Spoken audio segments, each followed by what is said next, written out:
Sementara itu sejumlah tokoh nasional dan lintas agama berkumpul di kediaman ulama Kiai Mustafa Bisri atau Gusmus di Rembang, Jawa Tengah. Sejumlah tokoh yang hadir di kediaman Gusmus diantaranya Gunawan Muhammad, kemudian tokoh agama Romo Beni Susetio, mantan Menteri Agama Lukman Hakim Saifuddin, istri almarhum Cak Nur, dan tokoh lainnya. Pertemuan yang berlangsung sekitar pukul 10 pagi membahas kegelisahan dan keprihatinan para tokoh terkait dengan dinamika politik saat ini pasca putusan MK. Saya curhat kepada Gusmus sebagai guru saya setelah suami saya Cak Nur meninggal. Saya curhat karena saya merasa sedih, kesal, dan marah. Itu semua karena dipicu oleh suatu kenyataan bahwa KKN, korupsi, kolusi, nepotisme, yang kita perjuangkan pada reformasi 1998, dan itu merupakan tujuan utama untuk kelangsungan negara ini, itu tidak ditunaikan secara sungguh-sungguh. KKN justru semakin menggurita dalam pelaksanaan penyelenggaraan negara. Negara, saya pikir, itu kan suatu wadah tempat pengabdian kepada rakyat untuk kemajuan rakyat. Tetapi itu semua sudah tidak ada rasanya. Justru negara malah sudah diselewengkan jauh sebagai ajang korupsi, kolusi, dan nepotisme. Sangat memprihatinkan sekali. Bahkan nepotisme kekuasaan, Anda lihat sendiri, ditunjukkan, dipertontonkan kepada kita semua secara terbuka, tanpa rasa malu dan salah sama sekali. Itu yang saya tadi menangis ke Gusmus. Bagaimana kita haji malah ngantri-ngantri, umroh selalu penuh, gereja juga penuh, ya kan Romo? Ada apa ini? Kemana hati nurani pemimpin kita itu?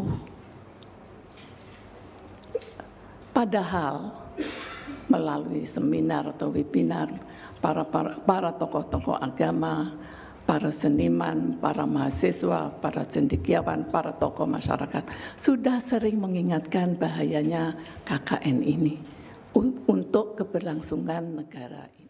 Megawati Soekarno Putri prihatin terhadap manipulasi hukum yang terjadi di MK jelang pemilu.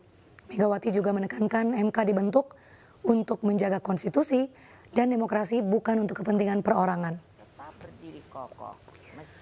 Megawati menilai putusan Majelis Kehormatan MK terkait pelanggaran etik Hakim MK memberikan cahaya terang di tengah kegelapan demokrasi. Megawati bercerita terkait pembentukan MK di era kepemimpinannya saat menjabat sebagai Presiden kelima Republik Indonesia. MK dibentuk untuk kepentingan rakyat, bukan untuk kepentingan perorangan. Selain itu, Mega juga menyinggung kecurangan yang menurutnya sudah terjadi jelang pemilu. Ia meminta seluruh pihak mengawal jalannya pemilu dengan jujur dan adil. Saudara-saudara sekalian, keputusan Majelis Kehormatan Mahkamah Konstitusi telah memberikan cahaya terang di tengah kegelapan demokrasi. Keputusan MK-MK tersebut menjadi bukti bahwa kekuatan moral, politik kebenaran, dan politik akal sehat tetap berdiri kokoh meski menghadapi rekayasa hukum konstitusi. Kita semua tentunya sangat-sangat prihatin dan menyayangkan mengapa hal tersebut sampai terjadi. Berulang kali saya mengatakan bahwa konstitusi itu adalah pranata kehidupan berbangsa dan bernegara yang harus diikuti dengan seluruh-seluruhnya. Dari namanya saja, Mahkamah Konstitusi ini seharusnya sangat-sangat berwibawa, memiliki tugas yang sangat berat dan penting guna mewakili seluruh rakyat Indonesia di dalam mengawal konstitusi demokrasi. Dengan perannya yang begitu penting, saya sangat serius menggarap pembentukannya. Saya sebagai presiden didampingi oleh Menteri Sekretaris Negara mencarikan sendiri gedungnya, dan saya putuskan berada di dekat istana, yaitu suatu tempat yang sangat strategis yang disebut sebagai Ring 1, sehingga Mahkamah Konstitusi tersebut harus bermanfaat bukan bagi perorangan, tapi bagi rakyat, bangsa, dan negara. Dengan seluruh suasana kebatinan terkait pembentukan MK ini, apa yang menjadi kehendak rakyat melalui reformasi adalah suatu perlawanan terhadap watak dan kultur pemerintahan yang pada waktu itu memang sangat otoriter. Dalam kultur otoriter dan sangat sentralistik ini lahirlah nepotisme, kolusi, dan korupsi.